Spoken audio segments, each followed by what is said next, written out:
시청자 여러분 안녕하십니까? 시청자들을 위한 YTN 옴부즈만 프로그램 시청자의 눈입니다. 이번 주엔 지난 22일에 있었던 YTN 3월 시청자위원회 소식부터 전해드리겠습니다. 이번엔 뉴스타워와 YTN 뉴스 전반에 대한 의견을 나눴습니다. YTN 뉴스타워 이번에 시청하면서 한국 정치권의 난맥을 또다시 확인하는 계기가 됐습니다. 정치권이 갈등을 겪고 혼란에 빠져 있는 만큼 YTN 뉴스도 이번에는 좀 그런 모습을 보인 게 아닌가 싶었습니다. 끊임없이 뉴스 속보가 빨간색 바에 굵은 글씨로 나와서 다른 뉴스가 방송되더라도 집중해서 해당 뉴스를 시청하기가 어려웠습니다. 새누리당 최고위 간담회 결과 브리핑으로 연결했을 때 나오는 자막과 원유철 원내대표의 이야기가 일치하지 않아 혼란스러웠습니다. 예를 들어 강봉균 전 장관의 선대위원장 제안이나 김무성 대표 사과회야와 같은 자막은 방송 당시 원대표 발표에는 없는 내용이었습니다. 생중계로 연결한 시점과 일치하지 않아서였겠지만 생중계임을 감안하더라도 보다 차분하게 대응해서 적절하게 자막을 내보냈어야 하지 않나 싶습니다. 1부 시작부터 2부 YTN 해설위원과 정치학 전공 교수의 자담 이르기까지 인물 간의 갈등 프레임으로 일관되게 밀어붙였다라는 생각이 들었습니다. 김무성, 원유철, 유승민 등이 거론되면서 마치 검투사들이 편을 갈라 싸우는 장면을 중계하고 있는 듯한 느낌이 들었습니다. 사과해라, 사과할 일 아니다, 김무성의 완패다, 수적으로 열세다, 더 이상 물러날 곳이 없다, 이젠 전면전이다 등의 표현으로 전해졌습니다. 결국 계파 갈등과 반응에만 초점을 맞춰서 스포츠 경기 중계하듯 뉴스가 보도되지 않았나라는 생각이고요. 야당의 3차 경선 결과를 발표하면서도 현역 의원 모두 승리했다, 승부가 나지 않았다 등의 표현 역시 모든 것을 전투처럼 묘사한 것이 아닌가 싶습니다. 전반적으로 혼란스럽고 갈등 프레임으로 일관되어 시청하기 불편했습니다. 몇 가지 사소한 부분들입니다. 야당 3차 경선 결과 발표 뉴스에서 좌상단에 주어 없이 3차 경선 결과 발표로만 자막이 나갔습니다. 더 민주, 심표와 같은 식으로 주어를 표시하는 게 낫지 않았나 싶습니다. 네, 뉴스타워 1부, 2부 남성 앵커의 활기찬 1부 진행과 여성 앵커의 부드러운 2부 진행이 조화를 이루는 좋은 뉴스였는데, 다만 지나친 속보 자막과 정치 뉴스가 많았다는 것이 개선되어야 할 부분이라고 봅니다. 먼저 원유철 새누리당 원내대표의 기자회견을 3분씩이나 할애하면서 생방송으로 내보내는 것은 좀 과하지 않았나 싶습니다. 여당 내부의 이전 투구 모습을 생중계하고 또 기자가 그 내용을 3분에 걸쳐 다시 정리했는데, 짜증나는 이야기를 시청자가 과연 2번씩이나 들어야 했는가? 시청자들이 화면을 돌리고 싶은 충동을 느꼈을 것 같다는 생각을 해보았습니다. 배경화면으로 처리하면서 간단하게 기자가 정리하는 정도로 소개를 하는 것이 바람직하지 않았을까? 뉴스에서 계속 받아주니까 정치인들도 앞다투어 기자회견을 남발하는 것이 아닌가, 이런 생각이 들기도 했습니다. 그 이후에 더민주당의 3차 경선 발표 내용은 자료 화면을 이용하고 기자가 1분 30초 동안 짧게 소개하였습니다. 보도 내용이 어느 쪽이 유리했는지를 떠나서 보도 형태나 시간 배정이 좀 공정하지 않지 않았나 여겨졌습니다. 지나친 속보 자막을 자제해 주셨으면 합니다. 원유철 새누리당 원내대표 발언에 대해 뉴스 속보 자막이 대북 제재에 대한 뉴스, 날씨 보도까지 총 10분 이상 계속되었고, 그 이후에 김한길 국민의당 의원의 불출마 선언 자막이 한 8분 이상, 다시 또 김무성 대표 속보 자막, 진영 의원의 탈당 자막까지 계속적으로 자막이 번쩍거리니까 전체가 화면 하단에 빨갛게 물들여진 그 화면밖에 기억이 나는 게 없는 것 같았습니다. 특히 대부분이 여당 내부의 싸움에 대한 것이어서 정치에 대해, 특히 여당에 대해 혐오감을 느끼기에 충분했다고 봅니다.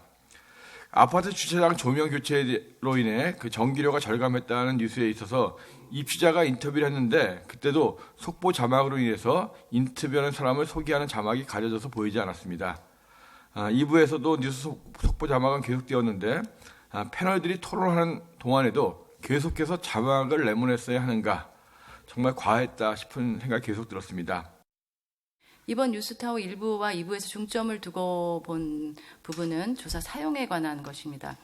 뉴스타워 1부를 진행한 앵커가 조사 중에 에서의 사용을 여러 번 반복한 부분이 있었는데요. 예를 들어서 경기도 이천에서 양계장에서 불이 나, 서울 용산을 공천에서 새누리당 공천에서 탈락한 진영 의원이, 또 새누리당 지역구가 용산을이죠. 용산을에서 공천에서 이번에 배제된, 또 진영 의원이 새누리당 공천에서 용산을 공천에서 배제됐는데요 등 조사에서가 불필요하게 여러 번 반복된 부분이 있어서 눈에 좀 거슬렸습니다. 이번 뉴스타워에서는 총선과 관련된 뉴스 속보가 여러 번 보도되었습니다. 이 과정에서 직접 인용격 조사, 라고의 사용이 약간 문제가 있어 보였습니다. 김무성 대표의 공천 관련 기자회견에 대한 원유철 원내대표의 발언, 그리고 이에 반박하는 김무성 대표의 의견이 뉴스 속보로 보도되었고, 또 진영 의원, 김한길 의원과 관련된 보도도 여러 건 있었습니다. 뉴스는 사실 전달을 하는 특성상 인용을 많이 하게 되고, 주로 직접 인용보다는 간접 인용의 형태를 많이 사용하게 됩니다.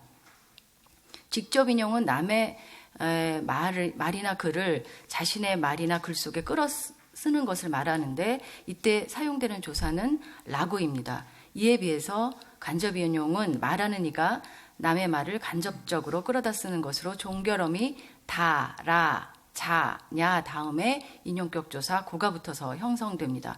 그런데 뉴스타워 일부에서는 직접 인용이 아니라 간접 인용으로 보이는 인용절에 연속적으로 직접 인용의 라고를 사용한 부분이 여러 번 눈에 띄었습니다. 뉴스타워 일부 이 시간대가 각종 브리핑 등 속보가 집중되는 시간이지만은 과연 자막의 홍수가 뉴스 전달에 바람직한 것인가 한번 짚고 넘어가야 할 것 같습니다.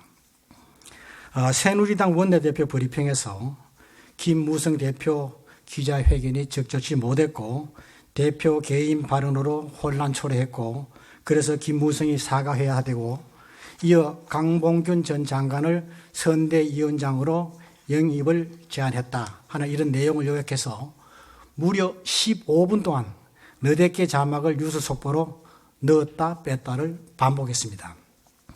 이렇게 계속되는 그 뉴스 속보 자막으로 인해 가지고 이어지는 미국의 대북 제재 행정명령과 러시아의 국영기업 북한 협력 중단 같은 주요 뉴스의 그 내용 자막이 가려지거나 인터뷰한 사람 이름조차 보이지 않았고 아예 자막조차 넣지 못한 그런 상황이었던 것 같습니다.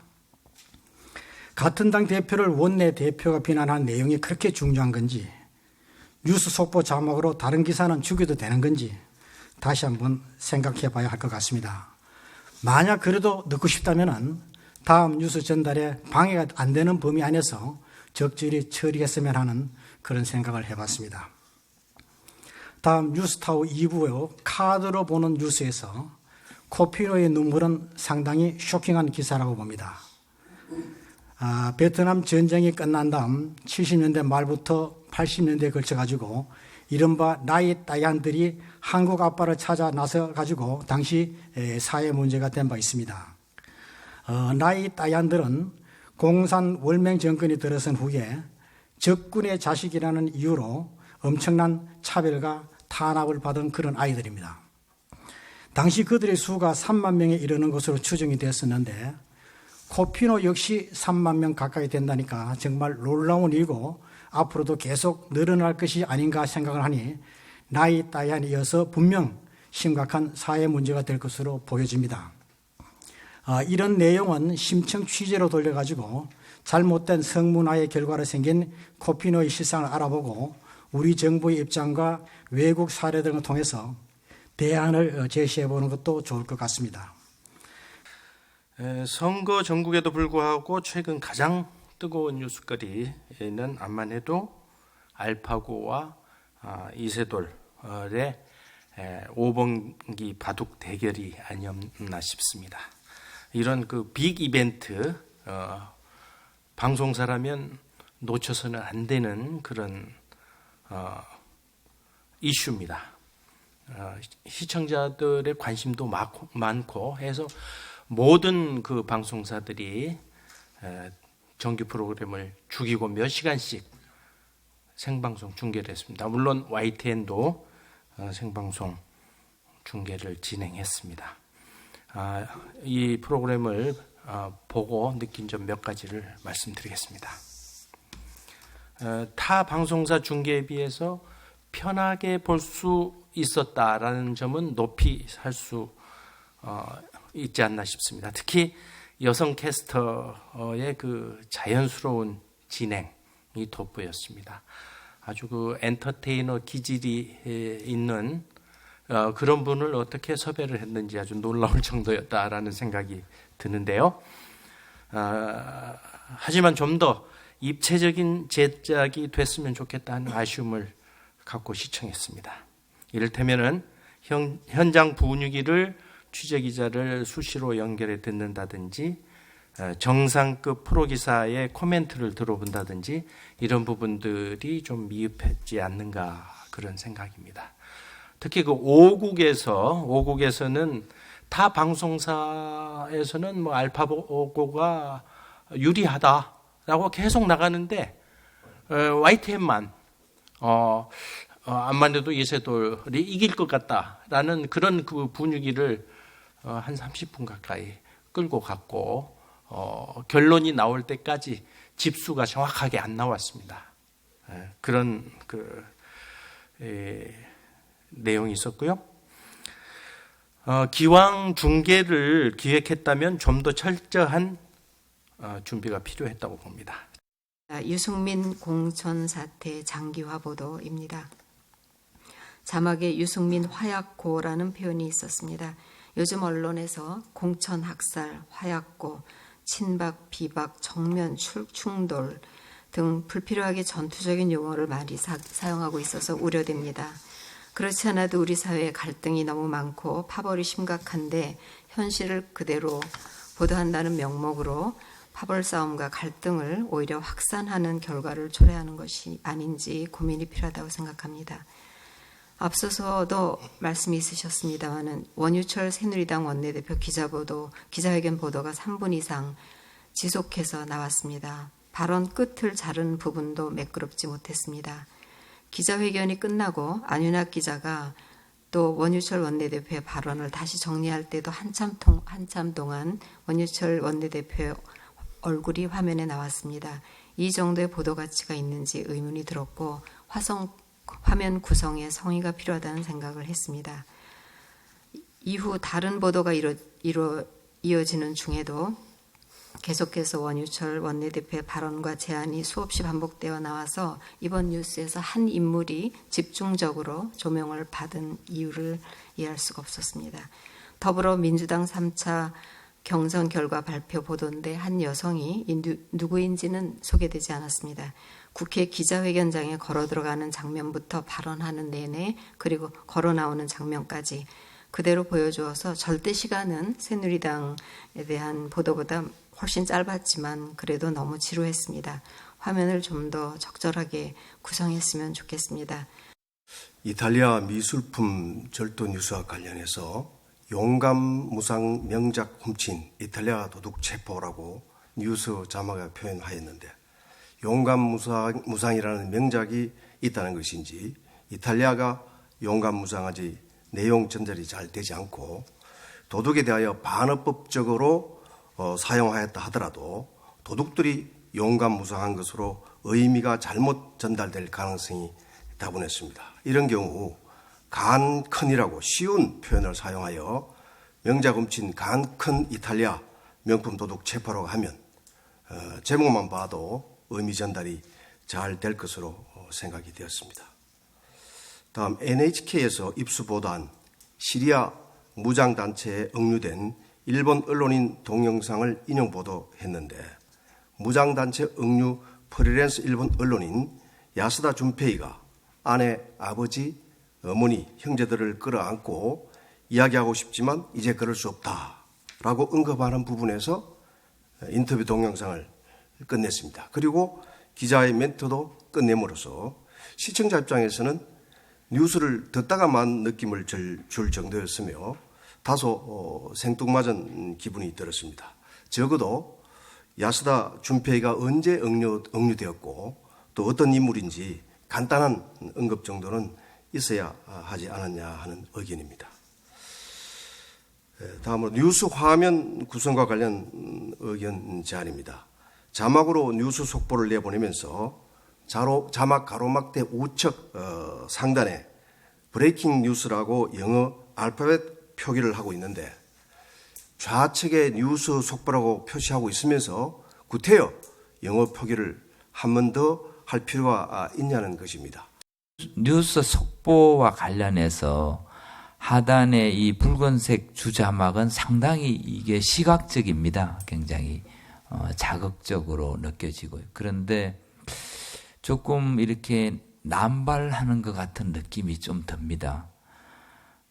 물론 오전 10시에서 12시 시간이 직장에서 이렇게 소리를 듣지 않고 자막으로 보는 경우가 많기 때문에 자막의 중요성이 굉장히 더욱더 좀 신경을 써야 되는, 돋보여야 되는 이런 시각이면 틀림없습니다. 그렇지만 이 붉은색 뉴스 속보를 하는 데 있어서 좀 뉴스의 중요성에 따라서 어떤 부분은 한두 번 정도로 이렇게 처리하고 지나갈 부분이 있고 어떤 부분 뉴스 같은 경우는 또 계속 보내야 될 부분이 있을 텐데 크게 이게 국민들이 시청자들이 볼 때 크게 뭐 이렇게 중요하게 느껴지지 않는 부분이 같은 내용이 계속 뭐 8분, 7분 동안 자막을 밑에 차지하면서 다른 뉴스를 볼 때 거의 눈에 잘 안 들어오고 또 그 부분이 굉장히 희석되는 이런 부분은 상당히 좀 신중히 생각해서 해야 되지 않는가 하는 생각이 들었습니다. 왜냐하면은 다른 뉴스의 집중도를 상당히 저하시킬 우려가 있습니다.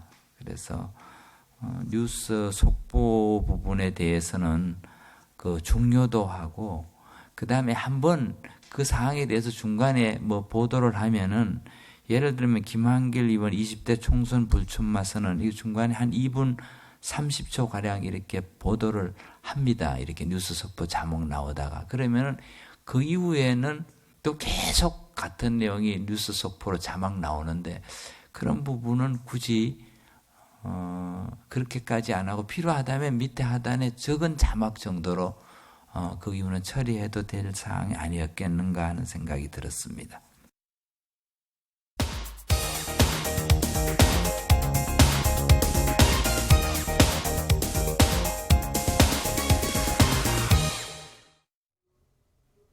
지상파 DMB 채널인 YTN DMB 프로그램을 평가하는 내가 본 마이텐 순서입니다. 이번 주엔 인사이드 과학관과 뉴스나이트에 대한 고두희 평가원의 의견을 들어보겠습니다. 안녕하세요. YTN DMB 시청자 평가원 고두희입니다. 현재 성인이 된 시청자 여러분이나 자녀를 양육하고 있는 부모님들은 방학이나 주말에 어디를 주로 가셨는지 기억하시나요?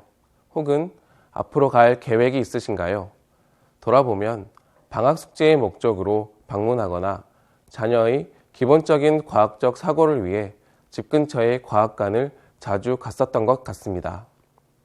집이나 학교에서는 쉽게 만지기 어려운 과학기구나 기본적인 물리법칙을 알게 해주었던 장치 등 과학관은 어린 시절 과학의 재미와 함께 지식을 얻을 수 있었던 좋은 장소였던 것 같습니다. 이러한 과학관의 장점을 토대로 YTN에서는 인사이드 과학관이 방송되고 있습니다.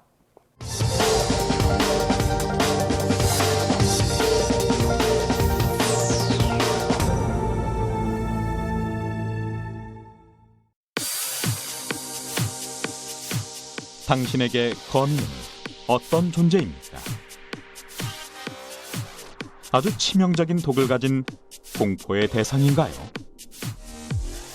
하지만 알고 보면 거미는 반전의 모습을 가지고 있는 생물입니다. 우리 생태계에서 없어서는 안 될 중요한 존재죠. 그동안 우리가 오해하고 있었던 거미에 대한 진실, 거미의 모든 것이 소장되어 있는 과학관으로 안내합니다.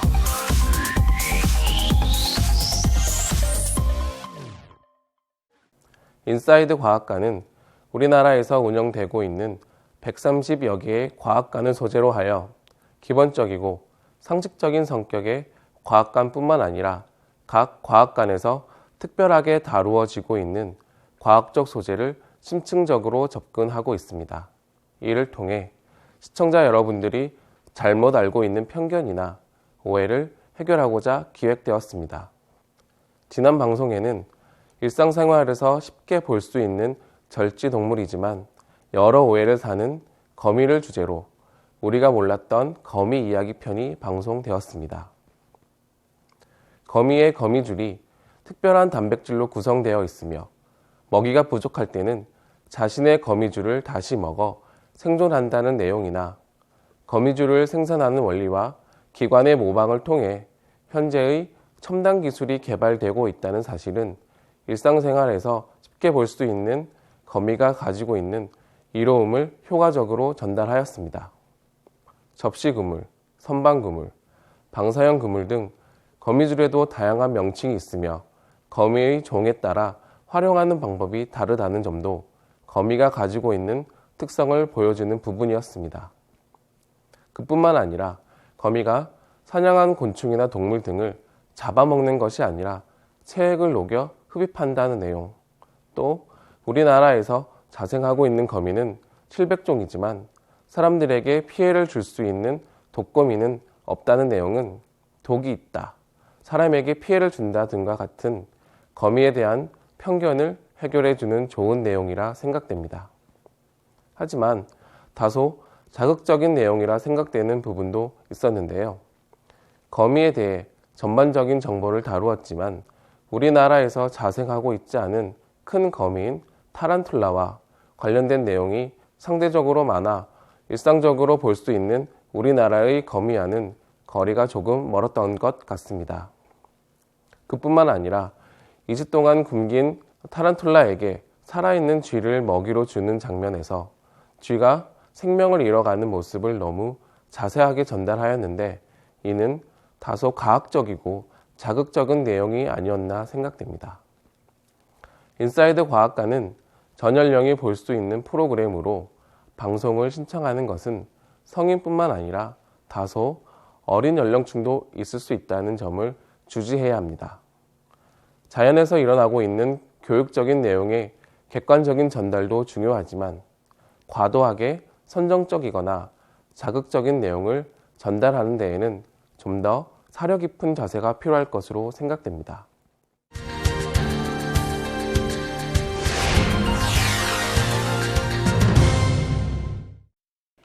욕조에서 숨진 4살배기 딸은 친어머니로부터 물고문을 당하는 등 학대를 받은 정황이 하나둘씩 드러나고 있습니다. 경찰은 이번 사건을 단순 아동학대가 아닌 살인사건으로 수사를 확대하고 있습니다.